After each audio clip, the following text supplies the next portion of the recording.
আসসালামু আলাইকুম ও রহমতুল্লাহি ওবারকাতুহ। সম্মানিত দর্শক, অনেকেই অনেক সময় ভয় ভীতি পেয়ে আমাদের কাছে আসে। অনেক সময় হুজুরদের কাছে যায়, মসজিদের ইমামদের কাছে যায়, মাদ্রাসার ছাত্রদের কাছে যায়, সমাজের বয়স্ক ব্যক্তিবর্গের কাছে যে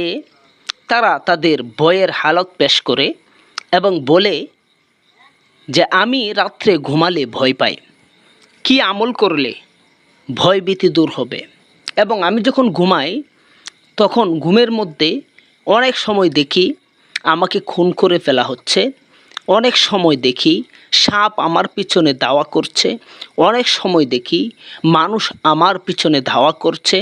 অনেক সময় দেখি পানিতে পড়ে গিয়েছি, অনেক সময় দেখি হাত পা কেটে ফেলেছি, অনেক সময় দেখি অন্যের সাথে ঝগড়া করতেছি, অনেক সময় দেখি নিজের পরিবার পরিজনের ভিতরে কোনো মিল মহাব্বত নেই, অনেক সময় দেখি নিজের পরিবারের সাথে শত্রুতা পোষণ করছি, ইত্যাদি ইত্যাদি অনেক কিছুই আমরা ঘুমের ঘোরে স্বপ্নে দেখে আমরা স্বপ্নের মাঝখান থেকে ছিটকে উঠে আমরা ভয় পেয়ে ভয়ে আতঙ্ক হয়ে শরীর ঘেমে যায় এবং রাতের আরামের ঘুম নষ্ট হয়ে যায়,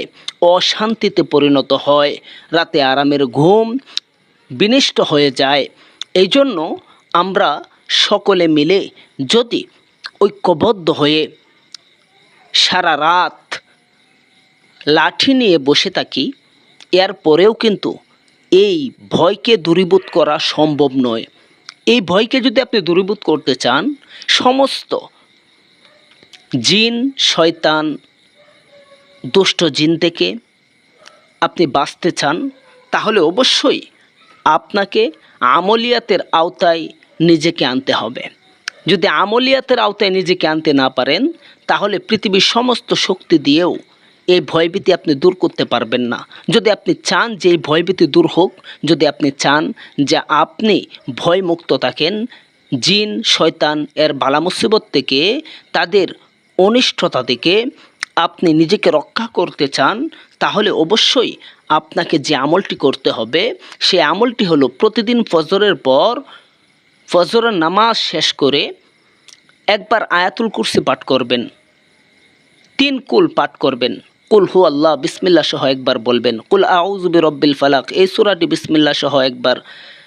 কুল আউযু বিরব্বিন নাস বিসমিল্লাহ সহ একবার পরে 2 হাতে ফু দিয়ে সারা শরীর মুছে দিবেন এবং সূরা হাশর লাস্ট 3টি আয়াত আপনি পাঠ করবেন। আবার সন্ধ্যার সময়ও একবার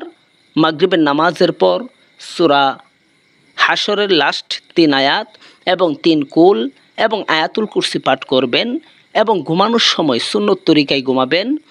ইনশাআল্লাহ আপনার ক্ষতি করার মতো এমন কোনো জিন শয়তান জাদু ত্রোনা কিছুই আপনাকে কোনো